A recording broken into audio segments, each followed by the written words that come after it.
Hey guys, welcome to another episode of the Beauty Pop Podcast. I'm Victoria. And I'm Jen. And today we're going to be addressing lots of lip stuff. And I'm really excited to talk about this because I have recently completely fallen in love with a relatively new brand, new to me, in the lip gloss world from our girl Gwen Stefani. And you've got a lip mask to review and a liquid lipstick. And this one is from a brand, like an old school brand that I don't even think is that popular anymore, that has redone their formula. And I'll tell you all about how I found out. But Kat Von D, remember Kat Von D? Her stuff is not even, her stuff isn't even all that popular anymore. But well, I got a hold of one of the lipsticks and I'm like, oh my gosh, I'm in love with this. And I looked it up and it's a whole new formula, a whole new rebranding over at Kat Von D. So we'll talk about that too. Yeah. Two punk rock chicks today. I didn't even realize that. Yeah. Oh, we didn't even think about that. So we've got lips, music, and mayhem. Absolutely. Yeah, and then the mayhem is going to be from courtesy of the Murdaugh family. And that's an M too. How about that? Yeah. Murder, mayhem, Murdaughs. How about that? Oh my gosh. That is like the case my godmother lives in Ireland and has been watching the trial. So I came so late to this party. Yeah. But now I'm hooked on all the stuff that's coming out around this. So there's two specials, one on Netflix, one on HBO. And in my time of recovery, because I've been sick, I've watched both of them. Oh, I didn't know there was an HBO one. You have to fill us in on that. It's really good. It's actually, I think, better than the Netflix one. Ooh, I'm hooked. I'm already hooked. All right. So speaking of being hooked, my favorite type of stories always begin with, so I wandered into Sephora.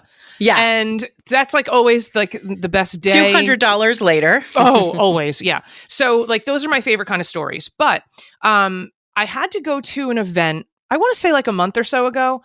And I believe it was the same shopping trip as when I discovered the Rose Inc., the solar power serum. Which I have ordered. Yep. And yes, and my friend Dominique has ordered it, and like other people have messaged me that they've ordered it. I'm like, everyone just order the mini. It's $18 just in case it does change the color of your foundation. It has not. I've used it with 2 different shades and it has not altered mine, but I might just have that kind of skin tone that, doesn't really change that much if you add a little bit of, something more vibrant in it. So I wanted to make sure that I say that because I don't want anyone to commit to the $46 bottle and then it changes. Yeah. Now, worst case scenario, because, it has like a million different things that it can do.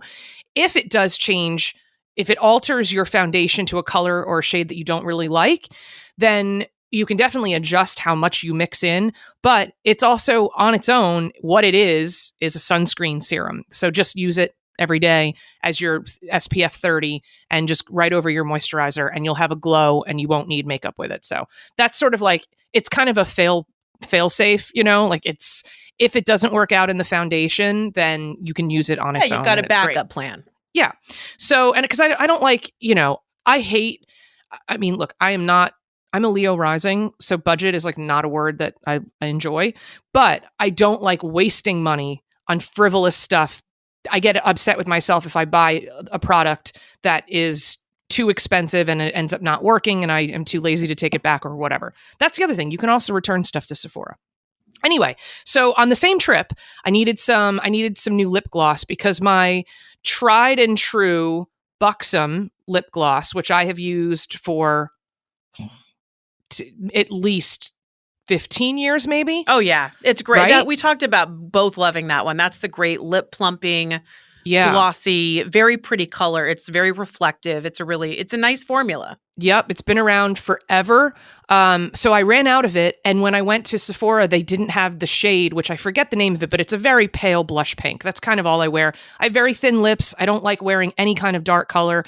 I just look like, Tim Burton-y, and so I don't like doing that. So I decided that as I'm wandering around Sephora and they don't have the Buxom shade that I want, I saw the little, and it is a small display at the Sephora that's near me for Gwen Stefani's new makeup line called Give, which by the way, GXVE. I don't know how you get Give out of that. I was wondering about that because how do you get that? I never knew what it was called. So I'm glad you said it was Give. I've seen the Gwen stuff. Obviously, I've been wanting to try it, but How do you, I know, what is she doing with that? I don't know. How do you get there? I mean, because I don't know. I've been following her. I know you do as well on Instagram. And so she signs all of her posts G and then an X, like a kiss. Yeah. So that part I was like, oh, okay. So is it, because at first I was like, is it love? Is it? And then I looked, I'm like, no, that's a G. Because, you know, she has that font that she really loves. Right. You know, that like, it's like sort the of like diploma font. Almost. Yeah, it's like some funky should maybe be spelling Latin words out, like kind of font. So it is kind of hard to read. But anyway, so yes, so the line is called Give. And it basically, she only had a few products that were set up. It was a small section right around the corner, actually, from Kat Von D, which has also gotten smaller. Yeah, it's definitely not as popular as it was. Which is a shame because I throughout the years, I have used a lot of Kat Von D products. So I'm happy to hear what you have to say about them. And so Gwen has, they're called Bubble Pop Electric. That's the high gloss lip glosses that she has. She also has long wear, you know, her famous red lip. She has regular lipstick, and then she has long wear liquid lip. None of that stuff ever really appeals to me because I always find that they're drying. I don't like a matte lip because my lips are too small. It just doesn't work for me. So I just go with a straight gloss. And the first one that I bought was called Candy.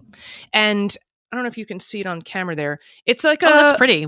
Right? It's like a mauve, shell pink. Yeah, it's like a like a little bit of a mauve kind of tone to it. Like, I don't want to say purple because it's not what it is, but mauve has the tiniest bit. It's got the blue undertone to the pink. Yeah. So this was the first one that I bought in Candy.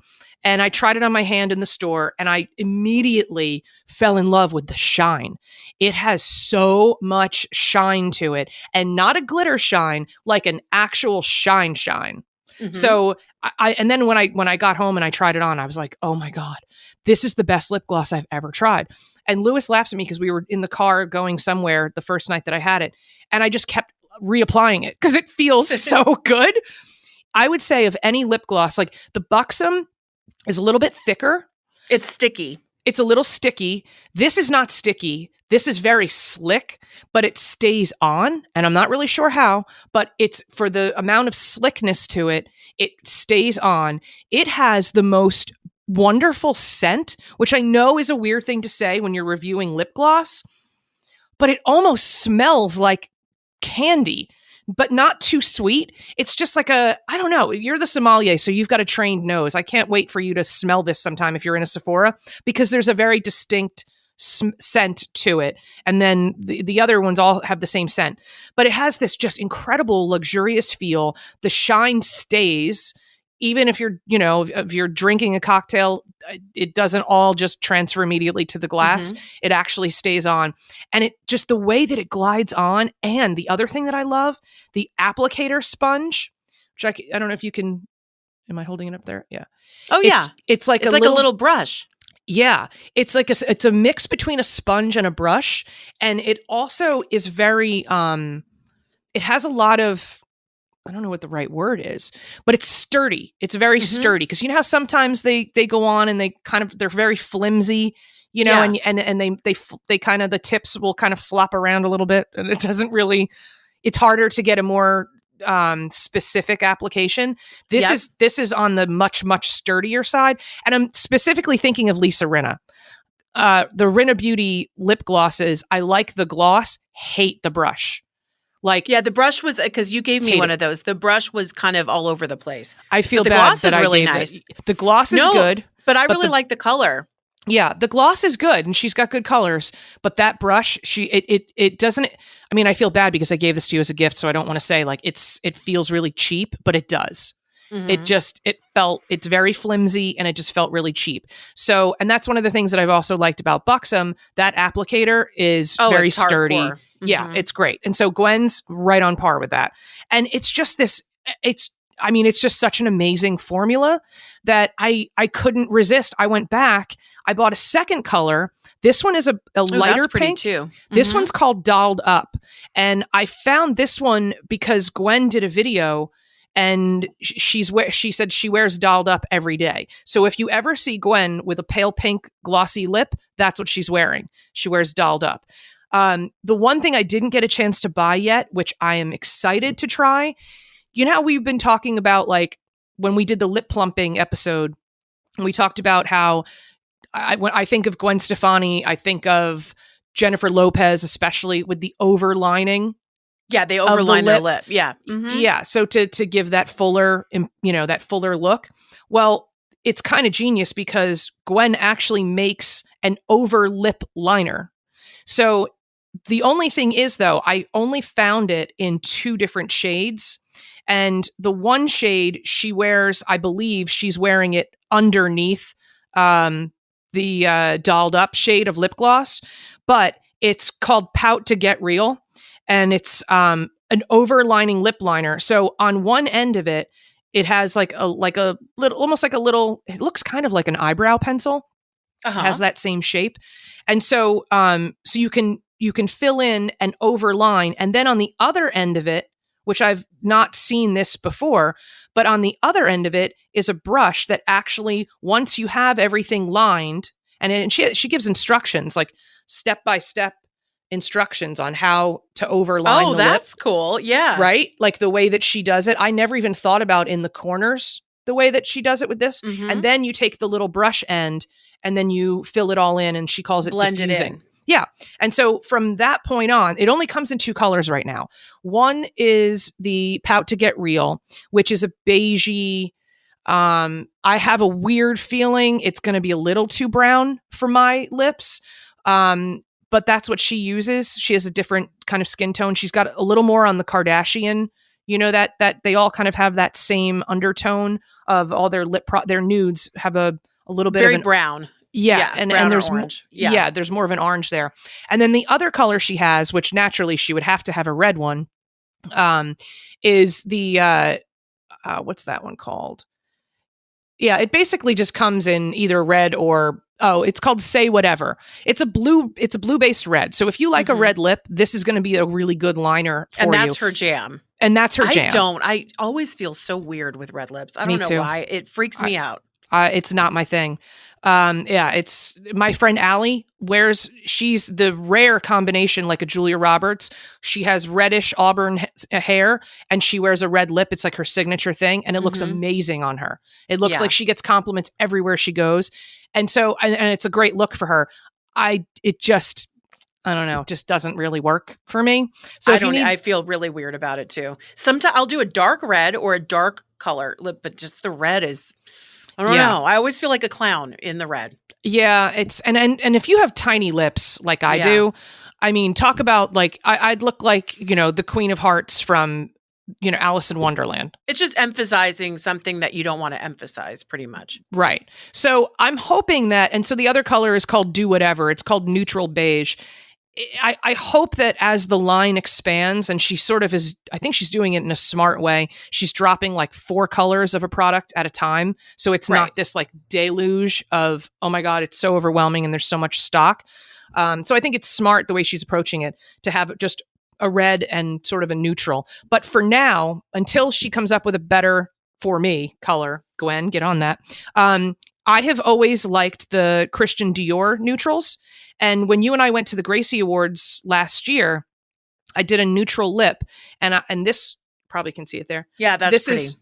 This is a basic. It's like a very beigey, but pinky beige, not brown. Yeah, I need a pinky beige. I can't do a brown beige. So this is Rouge Dior. It's number 220, and it's called Beige Couture Velvet. If you are a fair-skinned person, especially if you have like more of like the hyperpigmentation and pink tones that I have, this is one of the girls from Sephora helped pick this out for me. This is the most perfect neutral shade of lipstick. And it's Dior. They make really good lip products and it stays on for a long time. It's very creamy to apply. It's nice. This with candy on top of it is my new jam.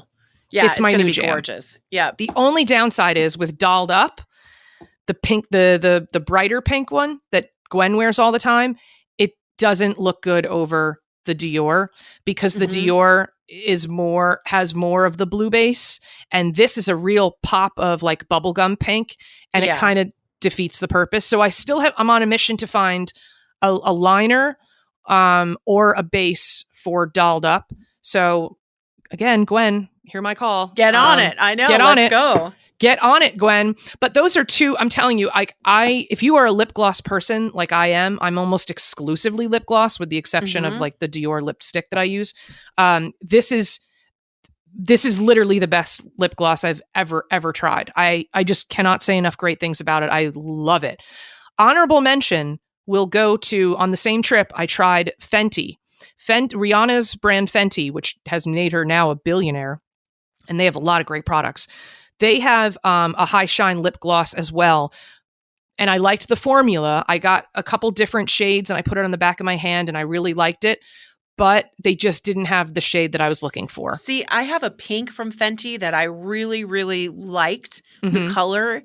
And it was almost like, kind of like a really, like, I don't want to say it was bright, but it was a pink that had a lot of shine and glitter to it. This was when she first launched her line. But I didn't like the consistency. Was that called like Love Bomb or something? One of them was something like that. And but I didn't like the consistency. I felt like my hair was getting stuck in it all the time. Oh. I didn't love that part of it, but I really did love the color and how it looked. It just, the formula turned me off. The same thing with lip paints. I have one of her lip paints in a really pretty neutral tone. I think I picked it out from a FabFitFun box because, all of my stuff that I discover, I like discover in these weird ways. And so I found this and I really like their formula. It's a good lip paint that doesn't get really dry. It doesn't last as long as some of the other long wearing lipsticks, but it's pretty good. So I'd actually go back and see about different colors because the one I have is like a brownie neutral, which I feel like I can get away with it sometimes during the fall, but it's not my all year color palette basically. So right. Yeah, no, but she's got good products for sure. And I'm excited to try the Gwen ones. I've been wanting to. I love lip gloss. I've been going through the it sounds funny when I say I'm going through the change because I'm not going through that change, but I'm going through the change of like loving lip glosses and primarily wearing usually like lip liner and lip gloss together almost every day. But I started realizing that it's just like falling off. Whatever formulas I had, it was not sticking. And I found myself either not replying and looking dead half the day or constantly replying and ending up with like lipstick all over my glasses and, lipstick over everything. Yeah. So I've been kind of messing around a little bit lately and trying to figure out if there's a lipstick formula that I like better. And I just feel displaced because I haven't found something that I really, really love. So I'm looking forward to trying the Gwen brand, but enter Kat Von D. So I was ordering something from Sephora about a month, 4 to 6 weeks ago. And you know how when you're a member of their VIB, they send you the emails and say, use code, whatever it is to get your extra free sample of something. Mm-hmm. So I had gotten one of those emails. I saw they were giving away like a little sample of Kat Von D, like a small lip gloss. And I thought, all right, that's a pretty good deal. I'll enter that in, sure enough. And so it came and I tried it on and I hadn't used Kat Von D products in a long time. I used to really like her lipstick, but I thought they were very drying. And a lot of times when I use liquid lips, like you were mentioning, what I cannot stand is that parched feeling when your lips start to peel, when it feels really thick and it looks all globby. And it's very unforgiving. It's very unforgiving. Yeah. And so when I got this thing, I thought, well, you know what? I'm just going to try it. So one morning when I was putting on my makeup, because I liked the color actually, I put it on and this formula was like amazing. It lasted all day. It felt really light. It didn't get dry. I didn't get the peeling. So I actually went online to like research what the heck had changed. And sure enough, she has actually rebranded like her entire liquid lipstick line. So Kat Von D, so it's KVD Beauty. And this formula is now called Everlasting Hyper Light Vegan Transfer Proof Liquid Lipstick, like the longest name on the planet. But it's really good. The formula is actually really light, but it lasts almost like 6-7 hours. I think I clocked it at. I mean, it lasted. And even even when I started to feel like it was fading, I just added like clear chapstick over it and it like inched it along for a couple more hours. The color that I have is also fabulous. It's called Queen of Poison, which if you are familiar with the Kat Von D brand, this was Lolita, which is like one of her most famous colors. Absolutely. And so now it's called Queen of Poison. Oh, I'm looking at it now. That's pretty. It's like gorgeous. A little bit plummy, little bit they call it chestnut mauve. rose. I don't know. I call it more of like a plummy mauve kind of. Yeah. But it's not purple. Mm-mm. It's a really beautiful, like forgiving color. And that's nice. what I love about this, when you talked about applicators, you're so right along the same thinking. Like the applicator is like it's totally precision. It's almost on par with like a lip liner. So you can really draw on your lip and not have to worry about smudging it or using a brush. I mean, you can use the applicator that it comes with, because when you use like a lipstick like this or a liquid lipstick, the worst thing you want to do is make a mistake, because it's really hard to get it off when it's one of those long lasting ones. And then you have to get out your concealer and the whole thing. So I noticed right away that the brush, even on the small size, was definitely high on precision.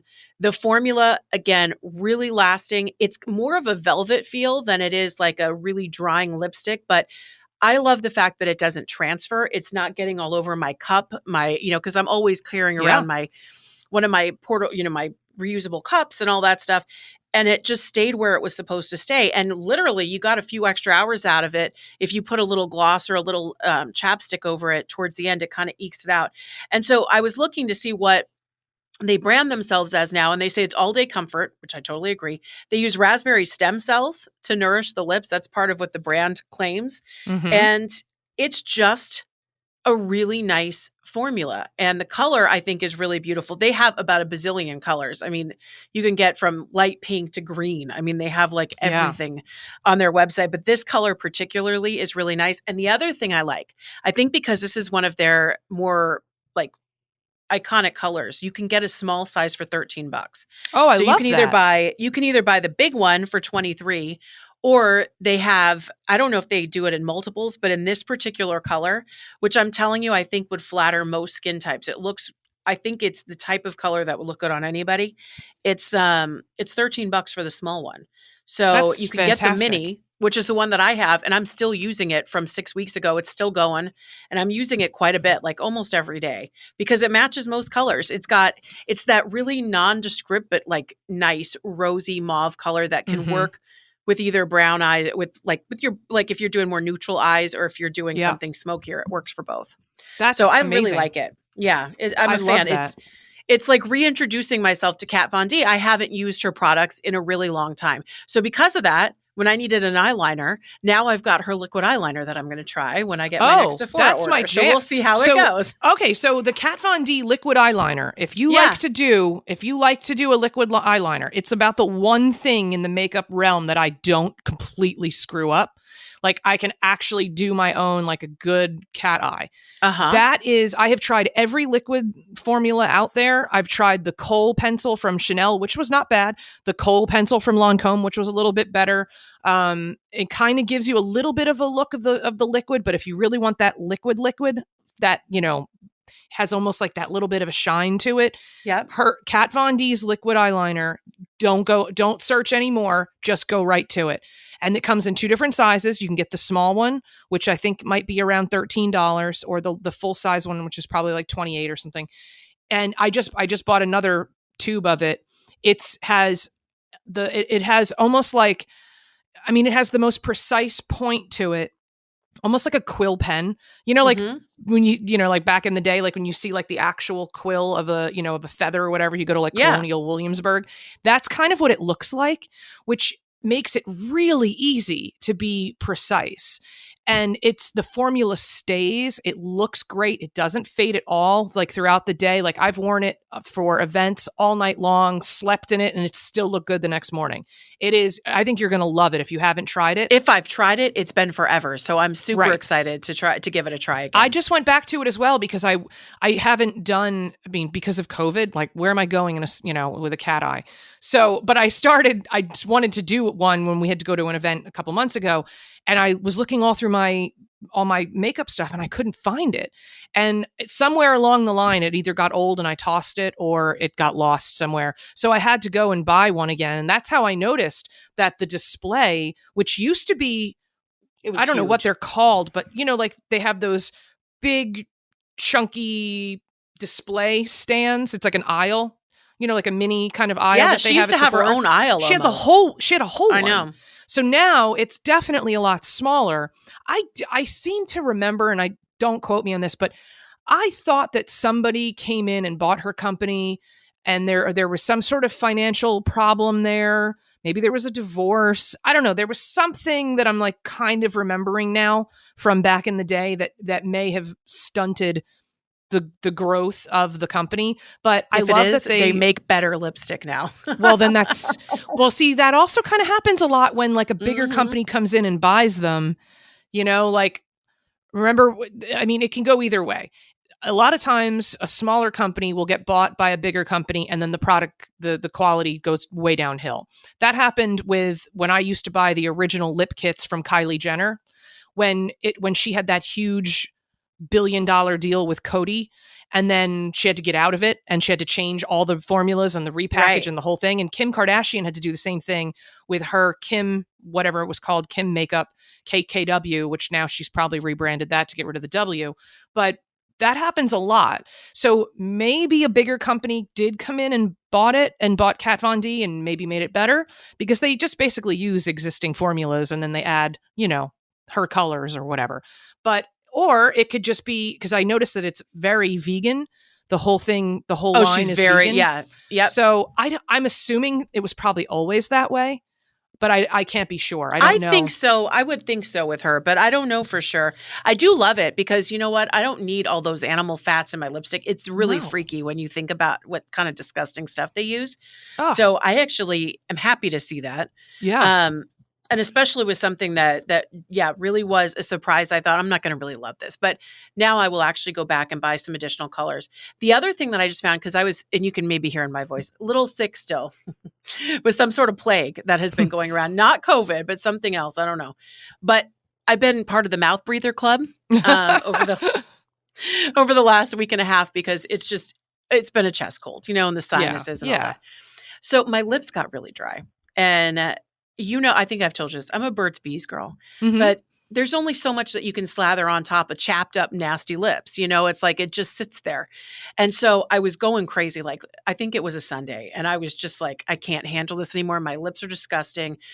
What am I going to do? And so I'm like looking around, and I knew I had like hardcore lip products, but I actually cleaned out a drawer and I found this box, and I wish I could tell you where it came from. It's brand new when I pull it out.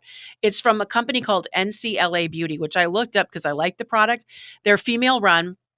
Two girls started this in 2010 in their little tiny studio apartment in New York City. And now they have this like beauty brand, and it's called Beauty Sleep Overnight Lip Mask in Birthday Cake.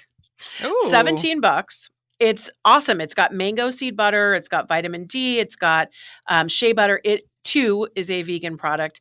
And it's a lip mask that I was literally slathering on. Like, I wasn't using it as you're supposed to, which is as a lip mask at night.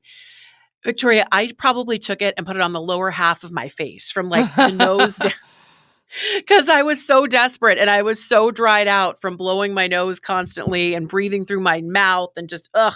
Yeah. And I got to tell you, I don't, for me, it was actually really nice. It softened up my lips. I was able to just use like a washcloth to kind of buff off all the chap part. And it was great. It felt really moisturizing. It felt like I was just using kind of like coconut oil, which was what I was going to do had I not found this. Yeah. And it tasted good. It smelled good. It's very vanilla-y because it's birthday cake flavored. But I liked it. So if you're recovering from a cold, or if you're feeling a little extra dry, and I put it all over my lips, even outside, like around like the wrinkle parts of your lips in the corner. And it was great. I didn't, no breaking out or no weird stuff, because I think it's all natural. It's all kind of clean ingredients. But I was really pleasantly surprised. And this was one of those things I was digging through a bag and I thought, I don't know where I got this. Obviously, I got it from somewhere. But really cute if you need to give somebody like a little birthday gift, since it's a birthday cake theme. They've got the lip scrubber, the whole matching thing. If you wanted to buy that online, that'd be a cute gift for somebody too. Absolutely. Yeah, I'm just looking this up because I'm not familiar. I've heard of NCLA, but I don't know that maybe I've gotten a sample somewhere along the line. But yeah, it's castor seed oil, shea butter, mango seed butter, and vitamin E. Can't go wrong with that mix. You can't. And it really did feel so good. It was like a lifesaver because I was really suffering. And I know a lot of people are sick right now. So there's your public service announcement. Right. And I don't know about you. I've never had any luck with the lip scrub stuff. I'll use the lip scrub, but it doesn't do any more for me other than using a washcloth and Yeah. really just kind of not super wet, but just almost damp and just scrub the heck out of yourself. And it works the same. You know what? The best thing that I've used since a friend of mine told me in high school, and I've kept it. Brush your teeth, brush your lips. Brush your toothbrush. I know, use the toothbrush. Do it. I do it every day. I do it too. I do it. Yep. I probably don't do it every day since I switched to an electric toothbrush.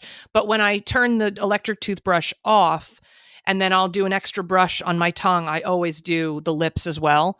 And, it helps. It really does help. The lip scrub thing, I've never been a fan of. Fresh, that brand had the sugar scrub that everybody was obsessed with. I was convinced most girls were snacking on it. I mean, it was just it's eating sugar. I mean, I tried also during this last week of craziness, Wish, WHISH, their watermelon lip scrub. It tastes really good, but you end up eating like a spoonful of old sugar from a jar that you don't really know how long it's been sitting there. Yeah. And it's, when you start tasting it, it's like, it freaks me out. It worked fine, but again, is it working any better than a lipstick a washcloth or a toothbrush?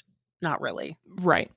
I think the best thing to do is, wet your lips, use a washcloth, use the toothbrush, and then put something really moisturizing like this NCLA lip mask over it. That's probably the best way to go. I might actually do something like that myself tonight because I definitely feel a little like dry. We were in a casino for a couple days and the air is very dry, and we've been so used to all the humidity that we've injected into our apartment. So I definitely noticed a difference. And I was in a pool. And like in the jacuzzi for like 2 days straight. So yeah, I'm a little extra parched right now, but the lip scrub thing, the lip mask, that sounds great. And so the other thing that we wanted to touch on real quick, you and I both developed the same obsession at the same time with the Murdaugh murders. I know they call them Murdaugh, but it's like Murdaugh. Well, it's weird because you hear some people calling them Murdaugh, which is what I would call them, Murdaugh. Right. But then you also hear Murdaugh, where they're doing a hard G, which makes it also sound like a K. So I don't know. I think that. And then the guy's name, right? So and then the guy's name, Alex, but they call him Alec. Yeah, that was weird too. I know. So if you haven't, I feel like you and I are probably the last two to discover this. Okay, so I host a morning show in Los Angeles, and in the studio I have 2 TVs. One's on national news, one's on local news, so that if something happens during that radio show, I'll know. I can actually talk about you're doing it, right? breaking news, right? Yeah, and so I would notice over the last few weeks that every day, right before we would get off the air, that the national news would switch over to the trial. And I was like, I wonder why there's so much interest in this trial. Like, I'd heard the bare minimum, but I didn't realize why there was so much interest. Yeah. And so I started talking to people and like, oh, it's a whole big thing. You should watch a Netflix show. So again, dealing with this sickness, last Sunday, I sat down and I watched I just binged the entire Netflix special. And then we did too. It's only 3 episodes, and Lewis and I watched it the night before we went away. We watched the whole thing. We were like, "How have we not? This is how dumb we are. We didn't even know there was a trial yet. I didn't know anything except that I saw on Dumois she was posting that she was so into the trial, and I'm like, oh, all right. So I guess here's a Netflix documentary to tell us what happened. Well, it's a whole family of murderers. Basically, Spoiler. Almost all of them had some kind of blood on their hands, or at least knew about it or tried to cover it up. They all were very much into drinking and living Alex Murdaugh had a huge opioid problem. He was on painkillers for 20 years. There was so much in the financial crimes and just boating accidents. It was just very bizarre and such a web. And so they're like redneck Kennedys. Yeah, no, absolutely right. And so then during the trial, as the trial was wrapping, as his verdict was being read, they were talking about how the jury, because I was surprised they didn't sequester the jury with all of these specials and all of this interest. Not that this is a defense of him at all, because I think that they're disgusting and gross. But I don't know how a jury would not see all of this coverage that exists out there. Like, that's hard to believe that they wouldn't be infiltrated in some way by tabloids or by Netflix or whatever. And one of the lawyers said that the jury wasn't supposed to watch the Netflix or the HBO documentary. So I went, HBO documentary? I didn't know there was an HBO one. I thought it was just Netflix. Do yourself a favor. I think it's better than the Netflix. And the Netflix one was really good. But the HBO one had a lot more real footage from all of the police investigations. Interesting. They had a lot of jailhouse calls between Alex and the living son, Buster. Who collapsed outside the courthouse. Did you see that? Well, he probably knows things are closing in on him because they reopened the Stephen Smith case. And if you don't know, there's this kid who ended up in the middle of the road. They tried to make it look like he was hit by a car, but he was killed by like a baseball bat to the head. And Buster Murdaugh happened to have like a gay relationship with this guy, probably didn't want his friends to know. So he beat the heck out of him to try to show people that it wasn't true. And he leaves him in the middle of the road, allegedly, and takes off. Did you know? So what you find out in the HBO special is that I'm literally watching it tonight. This poor kid. So Stephen Smith's father died 3 months after he died of a broken heart. Oh, no. He died of a heart attack in his sleep. He said he had a twin sister. See, so it goes deeper. You don't hear this in the Netflix show that Stephen had a twin sister, and they don't talk about so much like what it was like for them afterwards. And so the twin sister says the day Stephen died is the day her dad died. It just took 3 months for him to get there. That's heartbreaking. And so not only do you get more of those stories, but you also just get a lot more of the police footage from how they investigated this. So it goes a little more in depth. I thought it was a little better, but they focus less on the boating accident and more on each individual death. So you get a little more on Stephen Smith. You get a little, maybe not quite as much about the housekeeper, but in each episode, and there are 3 of the HBO special, it's called Low Country. Okay. Low Country. The episode always talks about the murder of Maggie and Paul, but in one episode they talk about Mallory Beach, who was the victim of the boating accident. The second one they talk about Stephen Smith. The third one they talk about the housekeeper. So they kind of develop the story together, but they also talk about all the accomplices he had on the outside to steal all the money in the financial crimes. I can only imagine how deep it that goes into the fact that he's got 90 charges against him for financial crimes. And now his college best friend is actually indicted as well because he was helping him skim the money and put it into private accounts. So it's interesting. If you're into this true crime stuff, it's like you said, watch. they're filing an appeal. I don't know how far that's going to go, but Buster is going to be up next. So the oldest and also, son. I mean, this is the other gross thing from the HBO special. A lot of the episodes feature jailhouse calls between Alex and Buster, and one of them, I think it was the 3rd episode. Alex calls Buster and he goes, "Hey, what are you doing?" And Buster says, "Well, I'm going to go hunting later." And he goes, at Moselle, which is the house where Maggie and Paul were killed. He said, "The feeders were full when I last left the property. That place is probably covered in deer. Why don't you go hunting over there?" And the kid's like, "I don't want to go back there." Like, why? I don't care under any circumstance, whether you killed your wife and your son or not.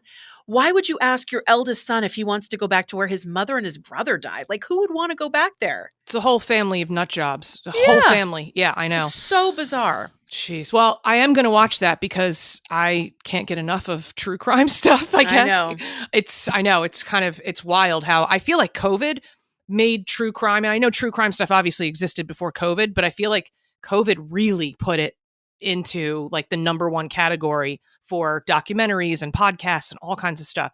And then, Netflix, these types of documentaries, they help bring down these criminals. We saw what happened with Robert Durst from The Jinx.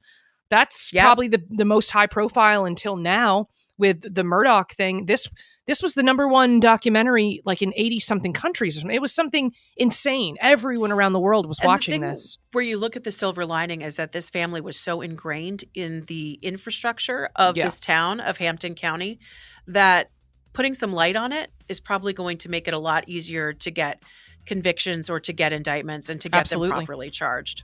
Absolutely. Well, that's a great recommendation, so I can't wait for that. And so if you guys want to give us a follow on Instagram, you can follow us at BeautyPopPod. You can also email us at beautypoppod@gmail.com anytime you want. And suggest, if you want, you can leave comments, DMs, whatever. And if you want us to review a certain product, let us know. And if you could give us a follow anywhere that you find your favorite podcast, that would be great. And leave us a rating and review as well. And we will talk to you next week. Thank you guys so much.